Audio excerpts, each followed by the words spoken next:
Hello, and welcome to Cutting Words.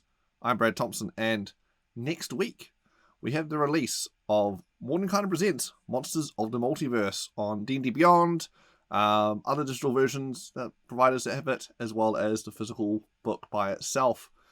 Finally. So that's the 17th of May, the Tuesday for America, or 18th of May, Wednesday for New Zealand, most likely, because of the time zone differences there.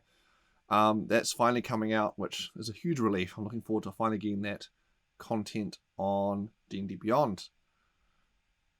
But with that also comes a little extra announcement they've kind of released through FAQs and seems to be going around, is the books, the precursor books, I guess you could say, the books that came out, that Monsters of the Multiverse has revitalized, errated, and re-released in this new combined book.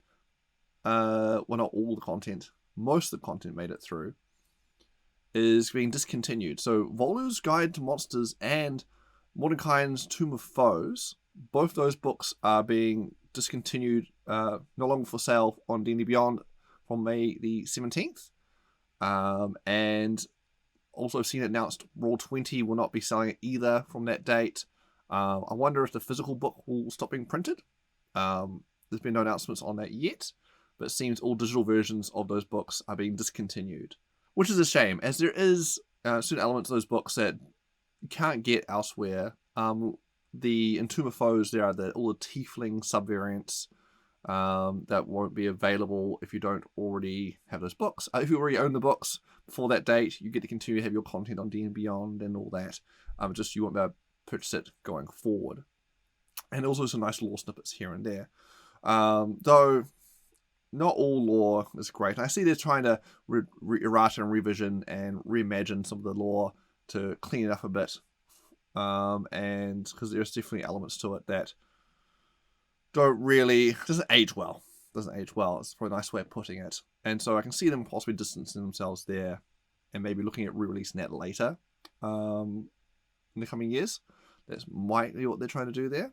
As well as, I guess, from a marketing standpoint, trying to clean things up so you don't have to buy a million different books to get into the hobby. Look, we made one book for you. Don't worry about these other ones. You just need this one here to get in. So to get that new audience in. So I can see it makes sense. It's just it's always a shame to see something go. I'm surprised that Sword Coast Adventurers Guide never got the cut like Volos and Tomb of Foes seems to be getting. I don't know how that one still survived around. But yeah. So those two books, Volos Guide to Monsters and Mordenkainen Presents Tomb of Foes, are being discontinued. If you really want them, buy them now before they're gone. Otherwise, yeah, that's it. They're gone burgers. Unless you already own them, you won't be able to get that content online any longer. I think overall it's a smart move, and I'm pretty happy with them moving forward, cleaning things up. I'm looking forward to seeing what further changes they do to clean up the lore. In the books for, I guess, Forgotten Realms is still the main setting. They're still doing things with Forgotten Realms as the main books, but maybe they're making things more general with Multiverse in mind. It'll be interesting to see what they do when they release the books like the Monster Manual and things in 2024. Because it was just last night I was reading bedtime Monster Manual story to my son Adam, and he requested a readout on goblins. And yeah, I haven't read this in a while, and rereading it now, just like, oh dear, this is okay. Yeah. So I definitely had to quickly edit a few things out as I was reading him bedtime story time about goblins, because I don't know, it just definitely made me feel great reading it, going, oh, hold on. Definitely rereading some elements of these books. They have not aged well at all. You know, goblins are small, black-hearted, selfish humanoids that lair in caves, abandoned mines, despoiled dungeons, and other dismal settings. They crave power and regularly abuse whatever authority they obtain. Goblins are lazy and undisciplined, making them poor servants, laborers, and guards. They're motivated by greed and malice. Goblins can't help but celebrate the few times they have the upper hand, etc., etc. Yeah, and this goes on and on and on.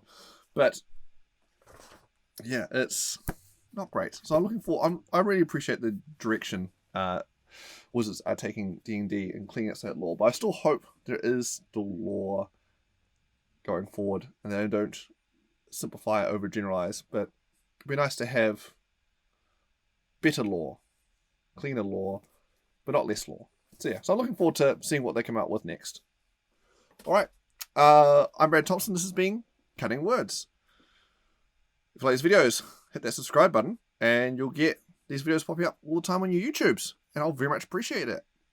So yeah, thanks for that. Otherwise, catch you next time.